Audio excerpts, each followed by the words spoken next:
Hi, I'm Rick Fullen, coming out of the Knowledge Management and Web 2.0 panel, trying to see whether we can get some reactions from the panelists after the fact. If I'm successful, you'll be hearing from them in a minute. So Nancy, what could you tell us about yesterday in terms of your own feelings or reflections? Well, I don't know, first is my personal reflection, and I think if I had to do it over again, I would have brought my pens and started at the flip chart and thought about how can we organize all the ideas and thoughts that came from the audience in a way that would be useful going forward, because I think the value of the panel yesterday was the breadth and diversity of the questions that the audience came up with.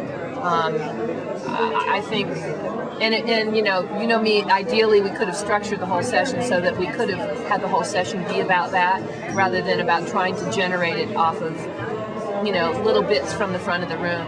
I worry that so many of the questions that were put out there were just put out there and we didn't have a chance to have a conversation about it. And so for me, this reinforces the fact that we need to pay attention to making time for these conversations that matter. We're so busy getting things done. We're so busy adding a new technology to enable us to do more and more and more that I think we need to make also some attention to how do we slow down and have the conversations that matter, because if we can't start talking about the questions, the really important, deep, and difficult questions that came up yesterday, this whole thing about knowledge management and Web 2.0 is an irrelevant conversation. Super, thank you. Yesterday was a fantastic opportunity to get together with 4 other people who think a lot about how knowledge management works in the development context. It was a wonderful exchange of ideas, but it also reflected some of the ways in which live events still lag behind the innovative things that we're seeing happening online with peer-to-peer collaboration and decentralized knowledge sharing. And I hope that it was an opportunity for a lot of people to reflect on how in the future we might more effectively share knowledge at these very powerful convenings. Fantastic, thanks.